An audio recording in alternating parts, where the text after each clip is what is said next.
शर्मा और आपका स्वागत करता हूं अपने चैनल एरोमा केमिस्ट्री क्लासेस में। और आज हम लोग बात करेंगे बायो इनऑर्गेनिक केमिस्ट्री के टॉपिक पर, यानी कि बायो इनऑर्गेनिक केमिस्ट्री के टॉपिक पर अगर आप नोट करेंगे बायो इनऑर्गेनिक केमिस्ट्री से एक क्वेश्चन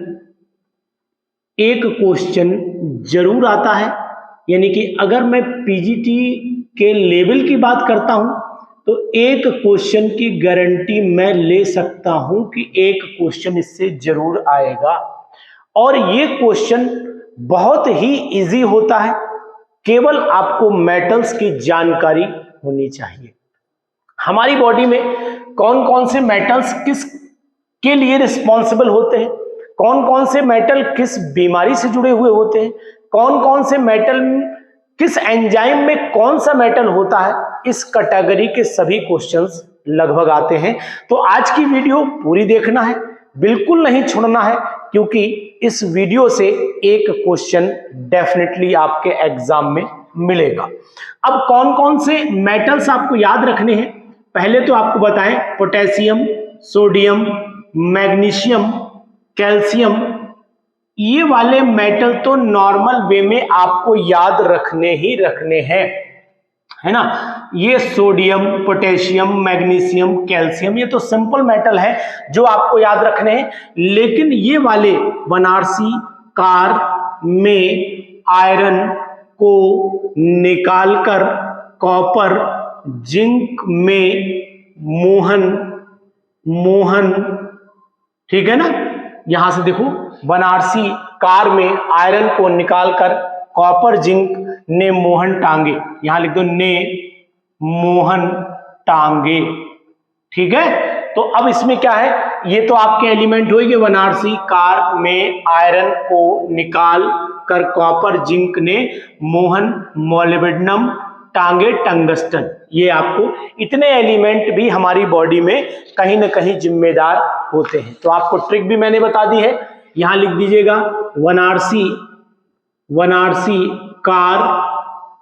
बनारसी कार में आयरन को निकालकर कॉपर जिंक ने मोहन टांगे, याद रखिएगा। तो इस तरीके से मोहन टांगे यानी MOW याद रखिएगा, टांगे मतलब टंगस्टन याद रखना है आपको। अब कौन कौन से एलिमेंट आपके लिए बहुत रिस्पॉन्सिबल हो जाते हैं कि उनमें कौन सा एंजाइम है, तो हम मेटेलो जो मॉलिक्यूल्स होते हैं, मेटेलो मॉलिक्यूल्स जिन्हें हम वर्ड यूज कर सकते हैं, तो मेटेलो मॉलिक्यूल वर्ड क्या यूज करता है वो चीज भी हम आपको ध्यान में यहां पर दिलाने की कोशिश करेंगे। तो देखिए, सबसे पहले मैं टॉपिक ऊपर बना ही लेता हूं, मेटेलो बायोमोलिक्यूल। तो यहां पर मैं लिख देता हूं मेटेलो बायोमोलिक्यूल लिख देता हूं। पूरी वीडियो को ध्यान से देखते रहिए, आपको समझ में जरूर आएगा मेटेलो बायोमोलिक्यूल्स क्या होते हैं। ये 3 कैटेगरीज में डिवाइड किए हैं मैंने, और ये तीनों कैटेगरी कौन कौन सी है आपको यहां पर दिखाने की मैं कोशिश करूंगा। सबसे पहले एक कैटेगरी में आपको बताऊं जो ट्रांसपोर्ट करने में मदद करती है और ट्रांसपोर्ट के साथ ही साथ स्टोरेज भी करती है प्रोटीन का, और एक होती है नॉन प्रोटीनस। तो यहां पर मैं लिख देता हूं, एक तो ट्रांसपोर्ट में भी मदद करते हैं, ट्रांसपोर्ट में मदद करेंगे, और ये स्टोरेज ऑफ प्रोटीन भी करेंगे, यानी कि प्रोटीन का स्टोरेज भी करेंगे। तो यहां पर स्टोरेज ऑफ प्रोटीन भी मैं लिख देता हूं। और दूसरे जो होते हैं वो नॉन प्रोटीनस माने जाते हैं, तो यहां पर नॉन प्रोटीनस भी लिखे दे रहा हूं, नॉन प्रोटीनस भी होते हैं। नॉन प्रोटीनस 2 कैटेगरी में डिवाइड है, वो भी आपको बता देता हूं। एक मेटल का ट्रांसपोर्ट करते हैं, यहां पर लिख देता हूं मेटल ट्रांसपोर्ट, तो यहां मेटल ट्रांसपोर्ट लिख देता हूं।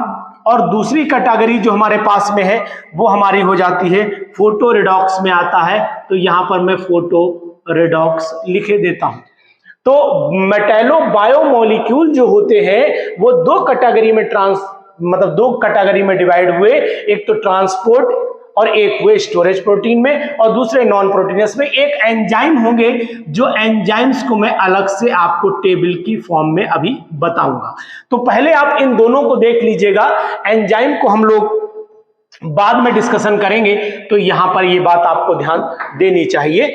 अब हम लोग जो ट्रांसपोर्ट और स्टोरेज ऑफ प्रोटीन है, इसको हम लोग दो कैटेगरी में डिवाइड कर लेते हैं। एक तो इलेक्ट्रॉन ट्रांसफर में कौन मदद करता है, तो यहां पर मैं लिख देता हूं इलेक्ट्रॉन ट्रांसफर। इलेक्ट्रॉन ट्रांसफर में कौन मदद करता है, ये बात आप ध्यान दीजिएगा। और दूसरी कैटेगरी है कि मेटल स्टोरेज में कौन मदद करता है, तो यहां पर मेटल स्टोरेज में लिखे दे रहा हूं। ये चीजें आपको ध्यान देनी है। और तीसरी बात आपको एक और बता देता हूं यहां पर, कि जो मेटल स्टोरेज होते हैं ये ऑक्सीजन का ट्रांसफर भी करेंगे, वो भी आपको बताएंगे। तो ऑक्सीजन का ट्रांसफर के लिए मैं एक लाइन यहां पर O2 को कौन मदद करेगा ट्रांसफर में, ये भी मैं आपको अलग से बताऊंगा। तो तीन बातें मेटल स्टोरेज को एक काम ये कर लेते हैं कि मेटल को कौन स्टोर करके रखता है, यहां पर लिख देता हूं मेटल स्टोरेज। ठीक है, तो अब आपको मेटेलिक बायोमोलिक्यूल की दो कैटेगरी मेन पता हो गई, एक प्रोटीनस एक नॉन प्रोटीनस। एक जो ट्रांसपोर्ट में मदद करेगी नॉन प्रोटीनस में मेटल को कौन ट्रांसपोर्ट करेगा, फोटोरिडॉक्स में कौन आएगा, और यहां पर ट्रांसपोर्ट में आपके इलेक्ट्रॉन ट्रांसफर, मेटल स्टोरेज और ऑक्सीजन का ट्रांसफर को कौन करेगा। ये हिस्सा जहां पर मैं स्टार बना रहा हूं, ये हिस्सा बहुत इंपॉर्टेंट है। और एक फोटोरिडॉक्स में कौन मेटल यूज होता है, ये बहुत इंपॉर्टेंट है, इस पर आपको विशेष तौर से ध्यान दे लेना है। देखिए यहां पर तो आप याद रखना, यहां पर तो आप CBI याद रख लीजिएगा भाई। इलेक्ट्रॉन ट्रांसफर की अगर मैं बात करता हूं तो यहां पर मैं आपको याद दिलाऊंगा CIB याद रखिएगा।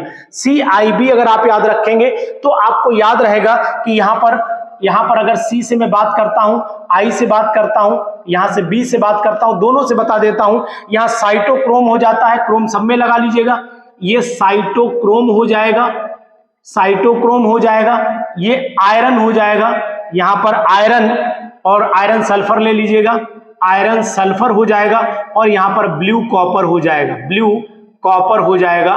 तो अब आपको क्या करना है, तीनों में कौन होता है, यहां भी आयरन, यहां भी आयरन, यहां भी कॉपर, ये आपको याद रखना है। तो यानी कि CIB में कौन कौन आएगा, cytochrome, iron sulphur, blue copper, तीनों में आपको आयरन और कॉपर मेटल दिखाई देगा। सेम कैटेगरी यहां पर भी आएगी, सेम कैटेगरी में मेटल तो यही रहेंगे आयरन और कॉपर, लेकिन नाम बदल जाएंगे। जो मेटल को स्टोरेज करते हैं, एक का नाम फेरिन हो जाएगा, एक का नाम फेरिन हो जाएगा, दूसरे का नाम ट्रांसफेरिन हो जाएगा, ट्रांसफेरिन हो जाएगा, और तीसरे का नाम हो जाएगा आपका, तीसरे का नाम हो जाएगा सेरुलोप्लाज्मिन, सेरुलोप्लाज्मिन हो जाएगा।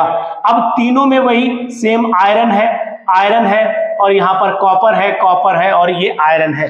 तो अगर पेपर में पूछा जाता है कि सेरुलोप्लाज्मिन में कौन सा मेटल होगा, तो आप बताओगे कि कॉपर होगा। ट्रांसफेरिन में आयरन नाम ही बता रहा है फेरिन है, यहां पर भी फेरिन है, आयरन बता रहा है। लेकिन अगर ऑक्सीजन को ट्रांसफर करने की बात आती है, जो ऑक्सीजन को ट्रांसपोर्ट करते हैं बहुत ही इंपॉर्टेंट है, एक तो मायोग्लोबिन होता है, एक तो मायोग्लोबिन होता है, और दूसरा हीमोग्लोबिन होता है, हीमोग्लोबिन होता है, ठीक है, हीमोग्लोबिन होता है। और साथ में एक और होगा जिसका नाम है हमारे पास में हेमिरोथ्रिन होता है, हेमिरोथ्रिन होता है, और एक है हमारे पास में हीमोसाइनिन होता है। तो ये हीमोसाइनिन, अब आपको नाम ही बता रहा होगा किसमें कौन है, साइनिन में कौन होगा, हीमोसाइनिन में कॉपर आपको साफ दिखाई देगा। तो यहां पर आयरन, यहां पर आयरन, यहां पर आयरन और यहां पर कॉपर। तो अगर पेपर में पूछा जाए कि हीमोसाइनिन में कौन सा मेटल होगा, तो कॉपर होगा। हेमिरोथ्रिन में कौन सा होगा, हेमिरोथ्रिन में कौन सा होगा, आयरन होगा। हीमोग्लोबिन में कौन होगा, आयरन होगा।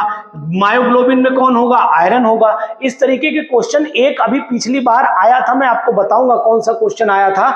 अगर आप उसे नोट करेंगे तो आपके लिए बड़ा फायदेमंद रहेगा। इसी स्टेप में, इसी पूरी वीडियोस में बताऊंगा। 2021 पीजीटी 2021 का जो पेपर हुआ था, उसमें इससे एक क्वेश्चन 3.4 नंबर का आया था, अगर आपको याद है तो। और नहीं याद है तो याद दिलाता हूं। ये मेटल को ट्रांसपोर्ट करने के लिए एक तो आयरन है ना, मेटल जो ट्रांसपोर्ट होता है वो कौन कौन है, आयरन है, कैल्शियम है, सिलिकॉन है। ये कैल्शियम और सिलिकॉन जो होते हैं, ये स्केलेटन में बहुत जिम्मेदार होते हैं। बॉडी का जो स्केलेटन होता है उसके लिए जिम्मेदार हो जाते हैं। और जबकि फोटोरिडॉक्स में हमारे पास में एक क्लोरोफिल है, जिसमें आपको पता है कि मैग्नीशियम होता है, Mg जो होता है वो क्लोरोफिल के लिए रिस्पॉन्सिबल होता है, जबकि फोटो सिंथेसिस यानी कि फोटोसाइनिन की अगर मैं बात करूं तो फोटोसाइनिन हो गया, और फोटोसाइनिन में हमारे पास मेटल एक तो मरकर ये आपका मैग्नीशियम हो गया और दूसरा मैंगनीज हो गया। तो अब आपको ये मेटल, अब यहाँ पर मेनली जो हमने फोकस किए हैं मेटल, उनमें से आपको दिखाई दे रहे होंगे, एक तो आयरन किया है, कॉपर किया है, मैग्नीशियम किया है, मैंगनीज किया है, ठीक है, ये मेन किए हैं, बाकी कैल्शियम सिलिकॉन तो अलग हो गए। इतने मेटल अभी तक मैंने आपको बताए जो बहुत इंपॉर्टेंट थे और आपको याद रखने चाहिए, इनसे एक क्वेश्चन लगभग और लगभग तय है। लेकिन जो मैंने बीच का टॉपिक अभी एंजाइम यहां पर लिख करके छोड़ा था, उसकी मैं अगर बात कर लेता हूं, समझ लो एक क्वेश्चन एंजाइम से तय है। मेटेलोबायोमोलिक्यूल जो होते हैं उनसे एक बिल्कुल डेफिनेट है, वो एंजाइम आपको याद रखने चाहिए, कौन से एंजाइम में कौन सा मेटल होगा, ऐसा क्वेश्चन आ सकता है। और ये क्वेश्चन अगर आया तो फिर आपके 3.4 नंबर फाइनल हैं, और अगर यही झारखंड पीजीटी में हुआ या फिर मध्य प्रदेश पीजीटी में हुआ तो फिर वहां पर भी मान के चलो कि आपके क्वेश्चन ये डेफिनेट है कि ये पार्ट आपको मिल जाएगा। बिल्कुल इंपॉर्टेंट है, ध्यान दीजिएगा, छोड़ना नहीं है किसी भी कीमत पर। यहां पर मैं एंजाइम्स लिखे देता हूं। अब एंजाइम्स को मैं 3 कैटेगरी में डिवाइड करके ले जाऊंगा, अगर आपको दिखाई देता है ऐसा करता हूं कि यहां पर भी मिटा देता हूं, और यहीं पर मैं आपको लिख करके दिखाऊंगा कि 2021 के पीजीटी एग्जामिनेशन में कौन सा क्वेश्चन आया था, वो भी मैं आपको यहां पर समझाने की कोशिश करूंगा। देखिएगा, एंजाइम्स अगर मैं यहां पर लिख लेता हूं तो एंजाइम्स 3 कैटेगरी में कौन कौन से हैं वो भी मैं आपको बताने की कोशिश यहां पर कर रहा हूं। एंजाइम में 3 पार्ट में इस तरीके से डिवाइड कर लेता हूं, ठीक है ना। 3 पार्ट में डिवाइड हो गए एंजाइम। सबसे पहले तो हाइड्रोलेज हो गया, एक तो एंजाइम है तो यहां पर एज वर्ड तो आना जरूरी है, तो हाइड्रोलेज हो गया, एक एंजाइम हाइड्रोलेज हो गया, एक ऑक्सी रिडक्टेज हो गया, ऑक्सी रिडक्टेज हो गया, एज सम में आएगा, ऑक्सी रिडक्टेज हो गया, और एक हो गया हमारा आइसोमेरेज हो गया। ये एंजाइम हो गए। तो आपको देखिए क्या है कि आपको एक चीज बहुत इंपॉर्टेंट बता दूं, जितना भी लेवल चेंज हो रहा है पीजीटी का, उस पूरे पीजीटी के चेंज लेवल के अकॉर्डिंग मैं आपको लगातार क्वेश्चंस दे रहा हूं, लगातार टॉपिक दे रहा हूं। अगर आप ऐसी वीडियोस को लाइक करते हैं, ऐसी वीडियोस को पसंद करते हैं, तो आप कमेंट बॉक्स में जाकर के एक बार जरूर कमेंट करिएगा। कारण यह है कि अगर आप हमें मोटिवेट करेंगे तो हम आपको मोटिवेशन के लिए जरूर और कुछ ना कुछ नई वीडियोस का फॉर्मेशन करेंगे। तो हमारे पास में ये हाइड्रोलेज हो गए, ऑक्सी रिडक्टेज हो गए, है ना, ऑक्सी रिडक्टेज हो गए, और ये आइसोमेरेज हो गए। इस तरीके से हमारे पास ये 3 कैटेगरी हो गई। अगर हम लोग हाइड्रोलेज के बारे में बात करते हैं तो यहां पर कार्बोक्सी पेप्टिडेज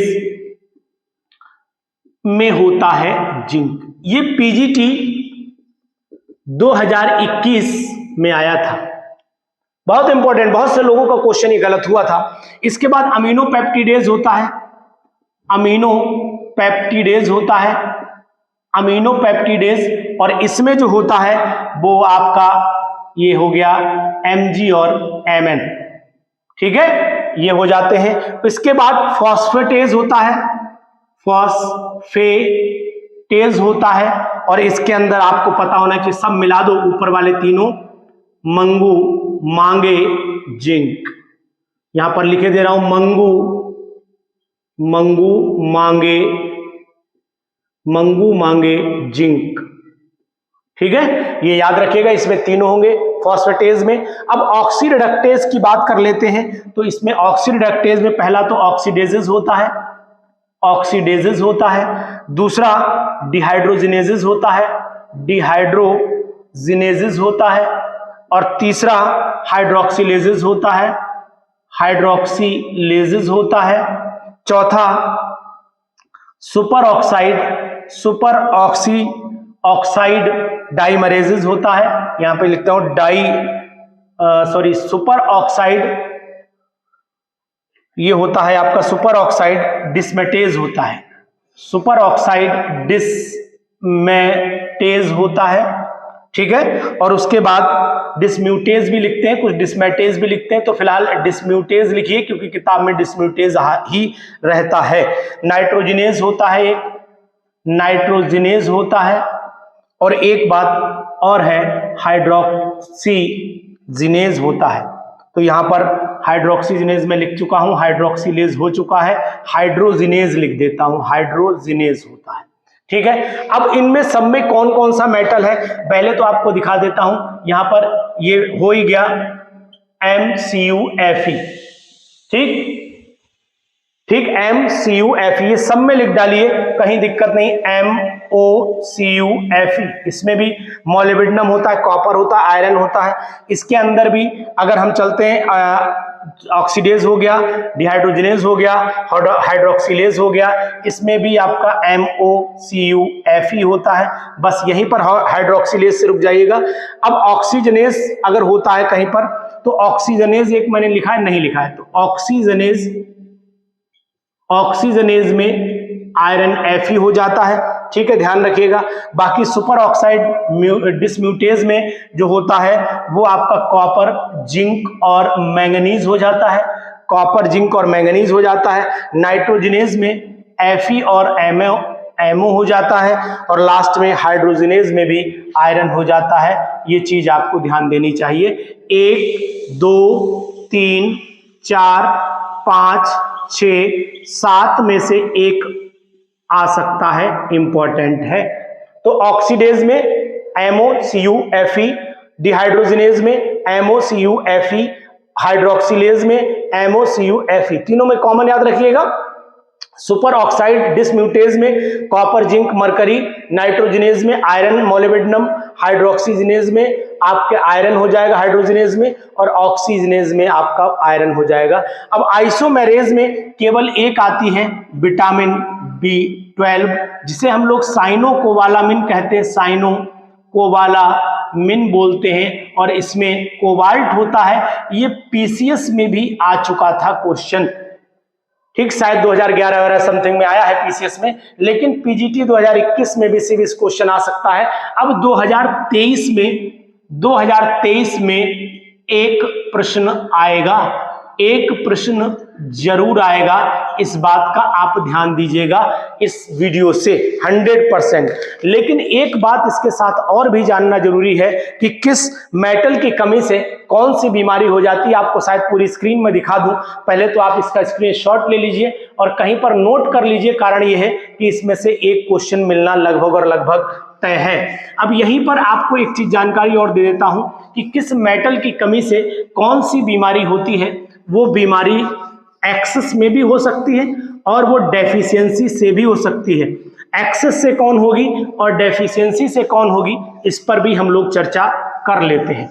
तो ये पूरी फुल वीडियो आपको मदद करेगी किसमें, पूरी तरीके से 100% इस बात में कि एक क्वेश्चन PGT का आप सही करके आएंगे, क्योंकि ये तो आपको तय है कि एक ही क्वेश्चन, बड़ा टॉपिक नहीं है, इसलिए एक क्वेश्चन के चांस यहाँ पर ज्यादा बनते हैं, एक से ज्यादा के चांस थोड़े कम है। एक क्वेश्चन आप मान के चलिएगा कि एक क्वेश्चन हमें यहाँ से मिल सकता है इस टॉपिक से रिलेटेड, ये बात आप ध्यान दीजिएगा।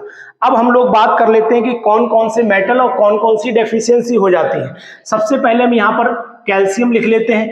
कैल्शियम की अगर डेफिशिएंसी होती है, कैल्शियम की डेफिशिएंसी होती है, तो यहाँ पर मैं डेफिशिएंसी लिखे दे रहा हूँ, डेफिशिएंसी लिखे दे रहा हूं, और यहां पर मैं एक्सेस, जहां पर जानकारी मुझे है एक्सेस में, वो मैं आपको बताऊंगा कि कौन सी डेफिशिएंसी। डिजीज और लिख देता हूं, यहां पर डिजीज लिख देता हूं, डिजीज हो जाती है, और यहां पर एक्सेस में कौन सी डिजीज हो जाती है वो भी आपको यहां पर नोट कर लेनी चाहिए, डिजीज कौन सी हो जाएगी, ये बात आपको ध्यान दीजिएगा।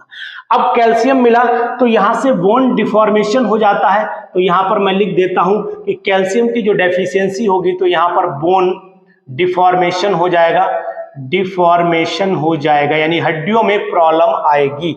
और अगर इससे एक्सेस हुई तो गाल ब्लैडर में स्टोन हो सकता है, गाल ब्लैडर में स्टोन हो सकता है, साथ ही साथ आपको कैटरैक्ट भी हो सकता है। अगर आप देखें ध्यान से तो कैटरैक्ट भी हो सकता है, ये बात भी आप ध्यान दीजिएगा।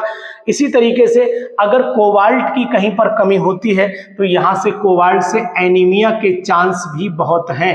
एनीमिया हो सकती है। और अगर एनीमिया हुई और ये कोबाल्ट एक्सेस में आया तो फिर ये मान के चलिए कि कोरोनोफेलियर भी हो सकता है ना। तो यहाँ पर मैं लिख देता हूँ कोरोनोफेलियर्स, तो फेलियर हो सकता है यानी कि हार्ट में प्रॉब्लम हो सकती है, ध्यान दीजिएगा, ठीक है। और दूसरी बात है ये है कि अगर मान लीजिए कहीं पर कॉपर की कमी होती है तो कॉपर की कमी से हमें जो होता है वो एनीमिया हो सकता है, एनीमिया हो सकता है। और यहाँ पर हेयर सिंड्रोम भी होता है, हेयर सिंड्रोम भी होता है। तो हेयर सिंड्रोम को याद रखिएगा, इसे हम लोग किनली यानी कि अगर मैं कहीं पर बोलता हूं किन की हेयर सिंड्रोम भी बोला जाता है, ये हो जाता है कॉपर की कमी से। और यहाँ पर एक अगर एक्सेस में हो जाता तो विल्सन डिजीज भी होती है, विल्सन डिजीज, ये डिजीज पूछी जा सकती है, पेपर में इंपॉर्टेंट है, ध्यान दीजिएगा। इसी तरीके से अगर मैं क्रोमियम की कमी की बात कर लेता हूं तो क्रोमियम से हम यहां पर दे सकते हैं ग्लूकोज ऑर्डर डिसऑर्डर हो जाएगा। तो यहां पर लिख देता हूं डिसऑर्डर ऑफ ग्लूकोज लेवल, ये ग्लूकोज लेवल का डिसऑर्डर क्रोमियम की कमी से हो सकता है, ये ध्यान दीजिएगा। आयरन की कमी अगर कहीं पर होती तो साफ सुथरा है कि आयरन की कमी से एनीमिया ही होता है, खून की कमी भी यही बोली जाती है। और अगर यहाँ पर देखता हूं तो अगर एक्सेस हो जाती है तो सिड्रोसिस हो जाती है, तो ये सिड्रोसिस भी आप ध्यान दीजिएगा, इंपॉर्टेंट है। लिथियम की कमी से कौन सी डिजीज हो जाती है? लिथियम की कमी से आपको मैनिक डिप्रेशन हो जाता है, डिप्रेशन हो जाता है, ये बात भी ध्यान दीजिएगा, ठीक है, मैनिक डिप्रेशन हो जाता है। मैग्नीशियम की कमी से आपको कन्वुलेशन हो जाता है, तो यहां पर कन्वल्जन लिख देता हूं, कन्वल्जन बोलते हैं इसे। और इसके एक्सेस से एनेस्थीसिया भी हो जाती है, तो यहां पर एनेस्थीसिया, ठीक है, एनेस्थीसिया भी बोलते हैं, एनेस्थीसिया भी बोलते हैं। तो यानी कि अगर आप देखेंगे तो बेहोशी जैसी कंडीशन यहाँ पर आ सकती है। मैंगनीज की अगर कमी हो जाती है तो मैंगनीज से स्केलेटन का सिंड्रोम हो जाता है, तो यहाँ पर मैं स्केलेटन डिफॉर्मेशन लिख देता हूँ, स्केलेटन डिफॉर्मेशन लिख देता हूं, स्केलेटन डिफॉर्मेशन हो जाता है मैंगनीज की कमी से, है ना। और इसकी अगर एक्सेस हो जाती है तो एटैक्सिया डिजीज होती है, तो यहां पर एटैक्सिया का नाम आप नोट करिएगा। पोटेशियम की कहीं पर कमी होती है तो एडिसन डिजीज बोली जाती है, तो यहां पर मैं अब मेटल्स मिटाते जाता हूं और एक एक मेटल बढ़ाता जा रहा हूं। आप लोग नोट करते जाइएगा, इंपॉर्टेंट है, नोट्स बनाने से बेटर आप किताबों में झांकेंगे उससे अच्छा आप यहीं से लिख लीजिएगा। पोटेशियम की अगर कहीं पर कमी होती है तो पोटेशियम की जो कमी के बाद एक्सेस यहां से अगर कमी होती है तो फिर हमारा ब्लड प्रेशर में प्रॉब्लम आती है। और ब्लड प्रेशर अगर ये एक्सेस में हो गया तो फिर एक्सेस बड़ा खतरनाक होती है, ये एडिसन डिजीज को जन्म दे देती है। तो यहां पर मैं एडिसन डिजीज भी लिखे देता हूं, एडिसन डिजीज हो जाती है, इससे ध्यान दीजिएगा। सेलेनियम की जो कमी हो जाती है, सेलेनियम की अगर कमी होती है तो यहां पर नेक्रोसिस ऑफ लीवर हो जाता है, तो यहां पर मैं लिख देता हूं नेक्रोसिस ऑफ लीवर हो जाएगा, ध्यान दीजिएगा, ठीक है ना। इसी तरीके से अगर सोडियम की कमी होती है तो यहां पर सोडियम की कमी से जो है यहां लिख देता हूं, सोडियम की कमी से जो डिजीज होती है उस डिजीज को भी हम लोग एडिसन डिजीज का नाम देते हैं, तो यहाँ पर भी मैं एडिसन डिजीज ही बोल रहा हूँ, तो यहाँ पर मैं एडिसन डिजीज लिखे दे रहा हूँ। जिंक से ड्वार्फिज्म हो जाती है, तो यहाँ पर जिंक लिखे दे रहा हूँ, और जिंक से हम लोग ड्वार्फिज्म डिजीज को जन्म देंगे, ड्वार्फिज्म, है ना, FISM, ड्वार्फिज्म को जन्म देंगे, ये ध्यान दीजिएगा। और अगर कहीं पर कैडमियम, लेड और मरकरी आपकी बॉडी में पॉल्यूशन के थ्रू एंटर कर जाते हैं तो उस समय हमारी बॉडी के अंदर जो है वो नेफ्रोसिस यानी कि हमारा जो किडनी से जुड़ा हुआ पार्ट है वो इफेक्ट कर जाता है, साथ ही साथ नर्वस सिस्टम भी इफेक्ट करता है अगर कैडमियम, लेड और मरकरी हमारी बॉडी में गए। अगर कैडमियम गया तो ये 100% किडनी को इफेक्ट करेगा, और अगर लेड गया तो 100% ये खून की कमी पैदा कर सकता है, यानी कि हीमोग्लोबिन को बिगाड़ सकता है। और साथ ही साथ मरकरी गया अगर बॉडी में तो ये नर्वस सिस्टम को डिस्टर्ब कर सकता है। तो ये सब पॉल्यूटेंट हैं जो हमारी बॉडी में कहीं ना कहीं से जा सकते हैं। फिलहाल ये मेरे पास जो डिटेल थी, जो बायो इनऑर्गेनिक केमिस्ट्री से जुड़े मेटल से रिलेटेड जो क्वेश्चंस आते हैं उनसे जुड़ी हुई जो डिटेल मेरे पास में थी मैंने आप तक पहुंचा दी। एक क्वेश्चन 100% यहां से आएगा, इसलिए आप इस क्वेश्चन को पूरी तरीके से प्रिपेयर करके और तैयार हो जाइए पीजीटी एग्जामिनेशन के लिए। पीजीटी एग्जामिनेशन लगभग उम्मीद है कि एंड ऑफ द ईयर होगा, ये डेफिनेटली है, और इसलिए आप तैयारी में कोई भी कसूर न छोड़िएगा। जब तक आप जून में फ्री हैं तब तक आप पीजीटी के लिए समय दे सकते हैं। वीडियो कैसी लगी जरूर बताइएगा, और पीजीटी के दोस्तों तक ये वीडियो शेयर करने की कोशिश करिएगा, क्योंकि ये टॉपिक बहुत कम किताबों से मिल पाएगा। ये कलेक्शन आप कर सकते हैं, ये कलेक्शन से आप नोट्स बना सकते हैं। सोचे पर्टिकुलर मिल जाएगा तो थोड़ा सा मुश्किल है, असंभव नहीं है। इसलिए आप मेहनत करिए, आगे बढ़िए और इस प्रकार की छोटी छोटी वीडियो से अपनी पीजीटी की प्रिपरेशन पूरी करते रहिए।